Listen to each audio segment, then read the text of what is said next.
Alright, here we go.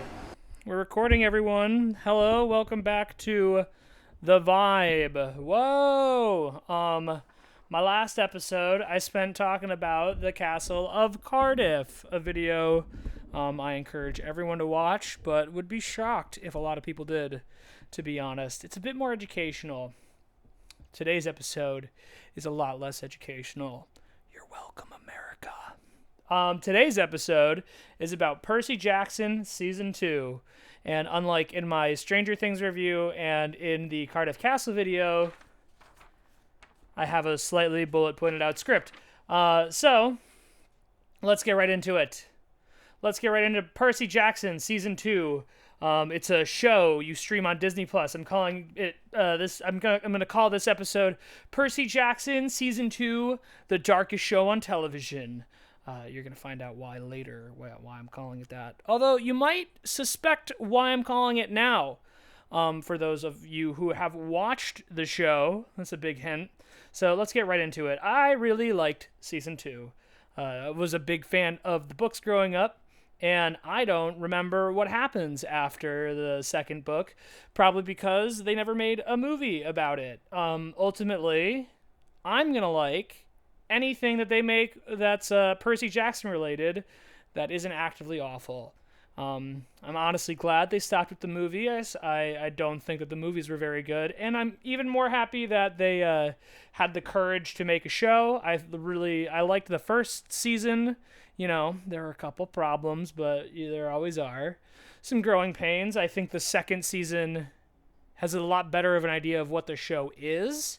And I think the second season was a lot more interesting, better developed, and leaves me more excited for Season 3 going forward. So I think this season, a couple of things that did really well was the additional characters felt fresh, felt new, they were fun. And the returning characters, I think that this season did a lot better, a very good job of fleshing out a bunch of people that we met in the first season but didn't really get to know. So before we get into some character stuff, we're just going to talk about the story. I also think the plot was a lot more interesting in the second season than it was in the first season. That's another thing that I think I can say pretty confidently. So this season follows Percy and his brother Tyson. Percy doesn't know that Tyson is his brother at the beginning, and Tyson is a Cyclops, so that's kind of why Percy is surprised to find out that Tyson is his brother, because Percy has two eyes. Tyson has one. It's like, where'd you get that? Or where'd I get my second eye? You know, let's put the question on Percy for a second. But anyway, finds out that Tyson is his brother, and basically this whole season starts with the camp being ambushed. It's being ambushed by monsters, and they're threatening to break the barrier of camp because Luke poisons Talia's tree, which is the tree that protects all of the demigods from being assaulted all the time by the monsters that want to kill them. So, can I say that? Can I say kill? I'm gonna say it. We're gonna go with it. I hope that doesn't interfere with all the money I'm gonna make from this video. Anyway, so Luke poisons Talia's tree, and Clarice actually gets the quest to go find the Golden Fleece to heal Talia's tree. She actually does this by winning a chariot race, which is a fun little sequence. And basically, Percy decides to not really care that Clarice has been given the quest. So he goes by himself to try to rescue Grover, who is now established as has an empathetic link with Percy, so they can actually, see each other. They can constantly monitor each other and have conversations. Percy learns that Grover is in danger.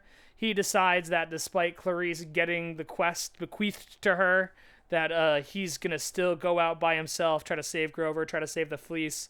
I think he kind of figures at the worst it's more help. But he ends up taking Annabeth with him and Tyson as well. So Clarice ends up going on her quest completely alone. Okay, her dad ends up giving her some undead sailors, which is like I saw Ares give Clarice all these sailors. I was like, you mean a bunch of people who've died at sea before? Yeah, that's the kind of guy I want on my crew. But anyway, so she sets sail on her quest by herself. Luke, meanwhile, runs.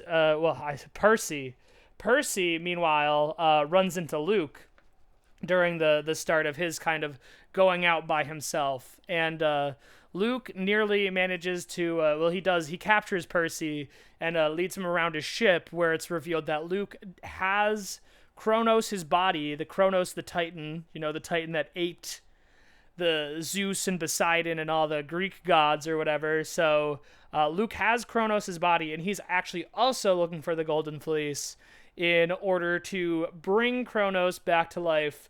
That's how much he hates Zeus and the gods. And honestly, by the end of the season, I can't blame him. I can't blame Luke. I'm not mad at Luke. They end up escaping the ship, and they end up accidentally meeting up with Clarice. So, there's a little bit of a fight between Clarice and Percy that I think is ended by Annabeth being invisible. Clarice decides to let the trio, Annabeth, Tyson, and Percy, onto her ship of the dead, and they set sail for the Sea of Monsters. Upon getting to the Sea of Monsters, there's these two monsters they essentially have to sail by, and either one will basically potentially destroy the ship. So the ship ends up getting destroyed, but luckily Percy and Annabeth get marooned at is it Calypso? I don't think it's Calypso.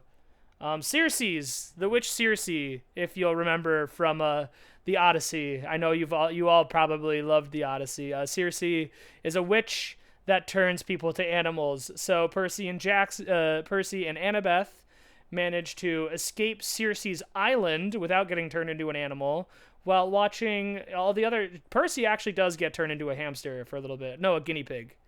Sorry, I'm going too fast. Percy gets turned into a guinea pig. They end up figuring out that there's some beeswax, and there's only enough for one of them. Annabeth ends up bravely nearly getting killed by the sirens, where I believe it's Athena, her mother, who rescues her. Meanwhile, Clarice is back. Has made it to the Cyclops Island. She ends up washing ashore or something. And Tyson also. This is one of Tyson's. I think this is his first fake out death of the season. In this ship crash, but he doesn't get fake out death for long. It's less of a fake out, to be honest. It's like a light fake out. Tyson's death here, arguably. So they all end up finding each other on Polyphemus's island. Polyphemus, the Cyclops from Odysseus. The real ones know. Those of you who read the Odyssey, congratulations. They end up on Polyphemus's island, where Grover has been being held captive, and that's also the location of the Golden Fleece. So they manage to find it in Polyphemus's cave, but not before Annabeth sustains some fatal injury. Percy, Clarice, and Grover find the fleece inside the cave, as Annabeth and Luke are locked outside of it. So Luke ends up convincing Percy to give him the Golden Fleece, which, as we know, Camp Half-Blood needs to save Thalia's tree and create the protective barrier, but Luke needs it to bring back Kronos, which is bad. But Luke gets the Golden Fleece because Percy's like, please heal Annabeth, who's disturbingly injured. And then about 2 minutes later, Tyson shows up and moves the boulder away for Percy and the gang. So I was kind of watching that scene thinking wow, if only Percy, just waited a minute or two. It didn't even look to me like Annabeth was hurt all that bad. I'm exaggerating, but, still feel like throwing shade at that scene. So I'm going to do it a little bit. Yeah. So Luke gets the fleece. He brings it back to his boat. luckily, Tyson knows these new sea creatures now. He made friends with some seahorses, and they end up being used. The Tyson and Percy and the gang use the seahorses to get onto Luke's boat. They get the fleece. Percy gives it to Clarice and then tells her to get on Blackjack the Pegasus so that they can go back to camp and heal Talia's tree. That's when it's revealed that there are spies at camp. And as Percy and everyone are trying to run back to camp, Luke is now amassing troops to siege the camp and, take the tree and take the fleece. It's around there's a constant. Sorry. My microphone ran out of batteries. Anyway, we were talking about Thalia. Essentially, Luke, it's revealed by the end of the season, is interested partially in using the Golden Fleece on Thalia herself because he knows about the very complicated relationship she has with the gods. At the very end of the season, it's revealed from Chiron, who comes back, that Thalia was actually made into a tree by Zeus because she was being a little bit too rebellious. So she said that she would not fight in the gods' war, and that made Zeus really mad, and then he made her into a tree. And now, at the end of season 3, the big sort of question that we have as an audience is, which side is Thalia ultimately going to be loyal to? On one hand, Kronos is evil, and I don't understand anyone who would want him to be in power, Luke. But on the other hand, it's got to be pretty hard to fight for your dad after he made you into a tree. And that's where the show ends its story. And in the credit scene, it immediately promises that there will be a new season this year. So hopefully, the end of this season creates a lot of momentum. I know I'm really anticipating the next season, and hopefully that momentum is able to carry the show into a successful third season. And I'm also hoping that maybe a little bit more hype will build up around it as that season comes, because I do really think that this is a very fun show. I think it's really well written. I think that this season's plot especially leads to a really big upping of the ante. Stakes are a lot more serious. You can really feel the tension of a potential war between the Titans and the God forming, and where the demigods will take their sides is becoming increasingly more important question as the show goes on. So that's kind of a bunch of my thoughts about the story of season 2. I'm not going to go into a lot of episode specifics just because it's not how my brain works. But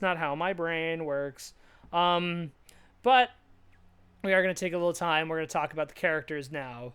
My favorite addition to the cast is Tyson.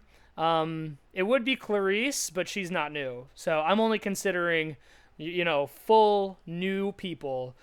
Tyson was a really fun character to get to watch this season. He definitely brings an element to the group that they, first of all needed on a utility level. The fact that he can build things so well is really cool and well executed. I thought the way he could mimic people talking was really well done, especially in the last episode where he was mimicking Luke talking about his plans to revive Thalia so that she could fight with the Titans. And a couple of my favorite parts of Tyson's little journey, I loved when he built that boat on Luke's boat, his bomb, because that was obviously a bomb, and it's crazy that Luke's people were just okay, Tyson, build a big bomb. It's obviously he's building a bomb, and that's going to let them escape. But, yeah. And then I liked how he'd found the horses when he got thrown off the ship and everyone should have died. I liked his fight with Polyphemus. I thought he was just a very well done. He's very exciting. He did a lot that was important, and at the end of the day, I really liked his relationship with Poseidon. I liked that Poseidon asked him to go underwater and help him prepare for the war between the gods and the Titans. I think that's a really cool spot to leave him for now. I'm excited to see what that does in regards to his journey, and I think it'll let us pick up at a much more interesting point in his kind of story later on. But yeah, Tyson's awesome. The next character that we're going to get into is Clarice, who this season I think just did a fantastic job. The actress really stepped up. This season platformed Clarice in a way that she was just not present in the first season. I think her character was really awesome, and yeah, I think that she was just such a fun character to get to really kind of like watch and learn how to grow with her ability to make friends by the end of the season. I personally really liked the amount of doubt that Clarice had towards the beginning of the season, never having really gone on a quest before and having a very foreboding kind of prophecy where she might fail and not come home with any friends. And I think the show did a good job of resolving that, where she, was able to use the help of her friends that she made along the journey, and ended up coming home. And I thought that it was just a really great decision that she was successful in her quest. I think that that's going to do a lot for her character. I really think that the way that her and Percy played off each other was really fun to watch throughout the season, and I loved that little thing at the end where Percy just just tell me to shut up, Jackson, and she's like, shut up, Jackson. Yeah, I thought she was good. And again, I thought the especially that final episode where Grover and Annabeth and Tyson come and rescue her, it's kind of like full circle for this friendship thing. And I feel like that's a big part of, all the characters' journey this season is, how far they can trust each other and how far they can trust themselves. And I think that Clarice really kind of started with the biggest kind of not being able to trust anybody complex at the beginning of the season. That kind of brings me along to... Ooh, that's my ice machine, if you can hear that. That brings me along to Annabeth, who, similar to Clarice, had a kind of who can I trust, who can I not trust throughout the entire sort of show. Well, at least especially the beginning, because, at the beginning, her and Percy are kind of at odds with each other, because she's kind of told by Chiron not to tell Percy about anything, and I think that really, that conflict is done really well. They had a similar kind of Annabeth questioning if she can trust Percy in the first season, and I think that the way that they evolved that sort of similar conflict, I thought it was really well done in the second season, especially those first couple episodes. You could feel the weight of, this feeling of betrayal to Percy, who is convinced that Annabeth is one of his best friends, but then she, makes sure that he doesn't win the sort of chariot contest at the beginning, and then she tries to get him not put on the quest, and you could tell how hurt he is by it. And I think that sort of evolving conflict, they kind of resolve it more or less in the third episode especially, which I'm glad that it didn't hang over the whole season. I don't think that would have fit well. But yeah, I thought that Annabeth had a really interesting, especially Annabeth's relationship with Luke and Dahlia and Percy. I mean, just Annabeth's entire relationship with this world is so complicated, right? She gets rescued by Luke and Thalia, and then Zeus imprisons them, and then Luke is fighting on the side of Kronos, and then at the same time she's kind of really close friends with Percy, who's doing his best to try to prevent this war between the Titans and the gods, and you just get this Annabeth is so stuck in the middle with the whole thing, while it's just there's a lot for her to contend with. And I think the show does a great job of showing you all that, but it's not too much, So, and then the last kind of big character, so Grover, I was bored by Grover the bulk of the season. I don't really have much else to say about him. And then Luke is more justified than ever, to be honest, especially with the reveal at the end of the second season where Zeus, and Luke would have seen this, Zeus like just imprisons Talia for being too rebellious or whatever, and not just doing what he wants. So I feel like Luke is really justified, but they did it in a way that's like Kronos is still terrifying. Like Kronos is clearly taking like so much advantage of Luke, and it's just like, you know, I both feel bad for him, but you know, I can't stand by and watch him do any of this. You know, go Percy, stop Luke. It's a bad idea. Not that the gods are great people. You know, they're, I mean, other than Poseidon's a pretty good person. He was, you know, a little bit of an absentee father, but compared to Zeus, did we all see what Zeus did?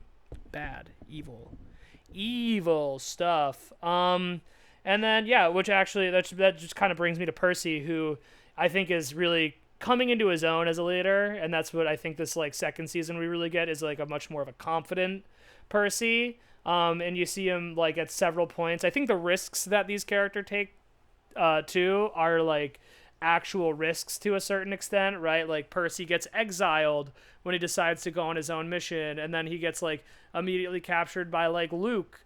And then when he eventually meets up with Clarice, it's like they have to fight because he's still this kind of like honor from her potentially.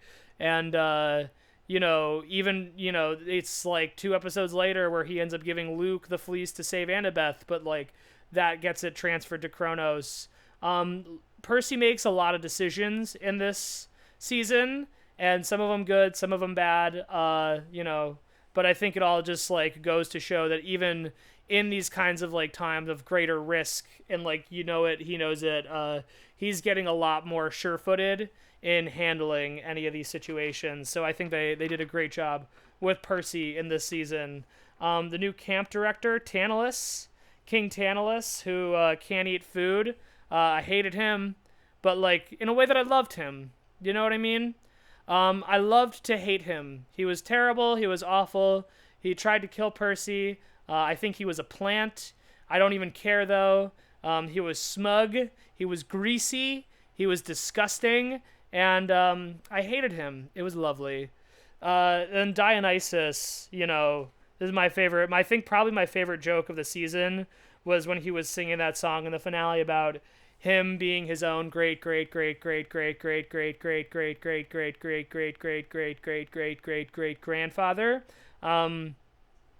That was really good. I also thought it was a good song. I thought he performed it well. So yeah, these are all my major sort of compliments to the show. I thought season 2 was really fun. I'm really excited for season 3. I think that this conflict between the Titans and the gods are getting a lot more well defined. I think that the characters are finding themselves in a lot more of like tense situations, and definitely a couple of them are really going to need to decide in a pretty big way like whose side they're going to be on. Looking at you, Talia, I know Zeus is bad, but Kronos is worse. Like I hope she doesn't end up evil. I do vaguely know what happens in the story, but I really forget after book 2. But yeah, I think that the way that these demigods are, their loyalty to the gods is being tested, and their loyalty to Kronos alternatively is being tested, is I think that the show is really building up very well, and I think this season really represents stakes raised. And I find it interesting too because we see much less of the gods this season. This season is a big season that's like particularly like really like you see Ares a little bit, Poseidon a little bit, you see Hermes a little bit, but a lot of the pantheon is left out. You see Zeus, you see Athena. I feel like it just gives the sort of demigod characters a little bit more room to grow in their relationships to one another. Definitely, I feel like there's a depth to all of their relationships right now that's like really positive, and I'm really interested to see how they play a bunch of these these relationships out. And this brings me, we're gonna kind of end it off on my critiques They should light the show. They should think about lighting it. This show is so dark. That's why I called it the darkest show on TV. We're at that point. Light the show. It's a really good show. It's written so well. I love the plot. I think the characters are really interesting. I think that the world itself looks really good. You should light it.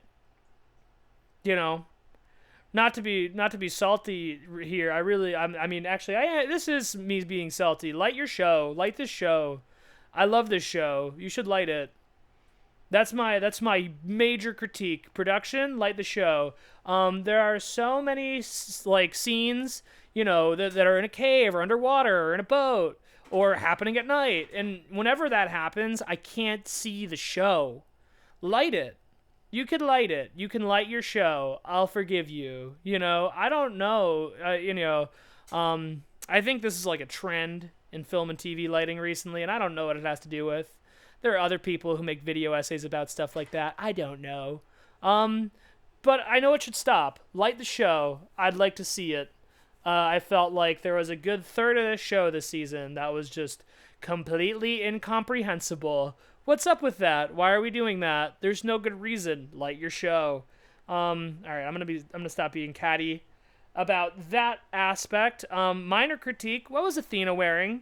Hopefully I'm able to find a picture. What is that? That's personal. That's me personally saying stuff. All right.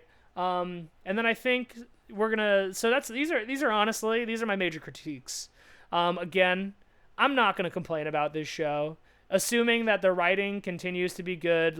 I will complain about the lighting. I will complain about the lighting. You should light the Percy Jackson show. Light it. I have better lighting than the Percy Jackson. You can see more of what's going on here, and nothing's going on. I know it takes more skill to light a show like Percy Jackson, but I don't care. Okay, I've watched reality TV in the past week that's lit better than this show. What is that? Is it because you guys are moving so quick? And that's my one area of concern I'm going to bring up that I'm not too worried about right now. My biggest point of concern is that they'll get too old. I hope they shoot this show quick, and I hope that all these characters look like they're 16 when they're 16. Or at least they'll look like they're 18 when they're 16. You know what I mean? I think this show is doing a lot better than a lot of media centered around kids that grow up, Stranger Things. And I think part of that is because they're getting the show out pretty quickly. It looks like they're going to release more of it this year. Season 3 should be happening this year, so I think they're on a pretty good track. And I'm rooting for you guys. I'm rooting for you guys to both get the show finished before the kids look too old and light the thing at the same time. And if you can do both, if you can light it and have the kids look the age, I think that this would be incredible. It would become a legendary piece of media. That's my personal opinion. And then my last, this is just more of a jokey thing, but can we bring back shows and movies that are just books first? Because I feel like people actually know how to plot those things. I'm looking at Stranger Things specifically here. That show had no plan. It is so refreshing to watch a show that knows where it wants to take its final conflict. These TV seasons are based off books written decades ago. Fantastic. I'm glad that this show has a real sense of knowing where it's going. I've missed that. Oh, excuse me. All right. With that, that concludes my review of Percy Jackson. I think it's good, and I'm really excited for Season 3. Thanks for watching. Like and subscribe.